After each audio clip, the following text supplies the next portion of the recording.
À Paris, la fête de la musique ne se vit pas seulement à la tombée de la nuit. Dès le début de l'après-midi, les quartiers s'animent.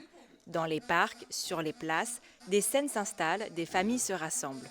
Les enfants dansent, les parents écoutent et la ville bat déjà au rythme des instruments. Bonjour à tous, pour la fête de la musique, je me trouve actuellement dans le magnifique cadre des jardins du Palais Royal où le ministère de la Culture a préparé une programmation musicale et des animations pour toute la famille.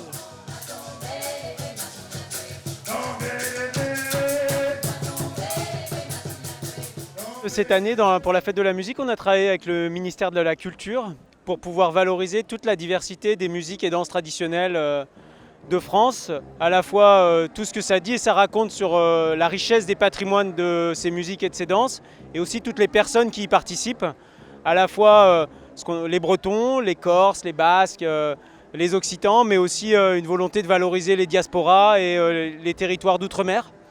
Donc on a travaillé main dans la main avec le ministère puisque ça correspond aussi à une envie de partage et de se dire que ces musiques, elles sont aussi des musiques vivantes qui permettent de valoriser aussi des relations intergénérationnelles et aussi de travailler avec ces pratiques sociales et culturelles qui sont importantes et qui irriguent partout le territoire en France.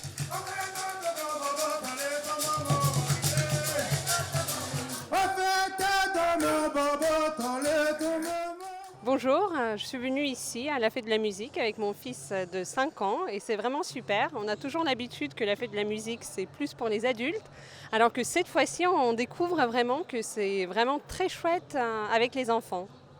Ils s'amusent bien, il y a des activités et c'est génial. Juste il fait un peu trop chaud, c'est la canicule à Paris.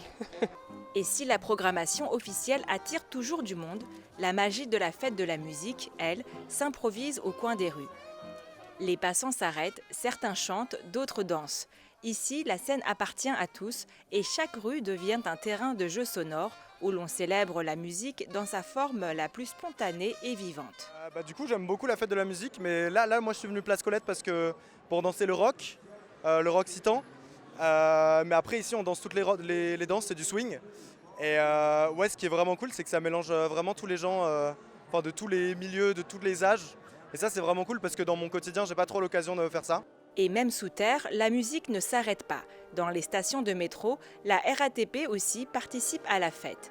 À la gare d'Aubert, l'orchestre d'harmonie de la RATP offre aux voyageurs un spectacle inattendu. Le public est conquis. Alors ce que j'aime particulièrement avec la fête de la musique à Paris, c'est cette ambiance qu'on retrouve les jours de match de foot par exemple, ou les jours de feux d'artifice, de fête nationale. Tout le monde est de bonne humeur, il fait beau. On est une ville qui est très bien desservie par les transports, donc on peut rejoindre nos amis partout dans Paris. C'est génial, il y a plein d'endroits pour faire la fête, il y en a pour tous les goûts, tous les types de musique. Donc c'est ce que j'aime particulièrement avec la fête de la musique à Paris, cette ambiance parisienne qu'on ne trouve qu'à Paris. Et concernant l'orchestre de la RATP, je suis très agréablement surprise. Je ne savais pas du tout qu'il y avait un orchestre de la RATP. Ça nous permet de découvrir ces employés d'une manière différente que ce qu'on voit d'habitude. Ça les rend beaucoup plus sympathiques, je dirais. Dans les rues, les parcs, les stations, la musique est partout. Une fois par an, Paris devient une scène géante.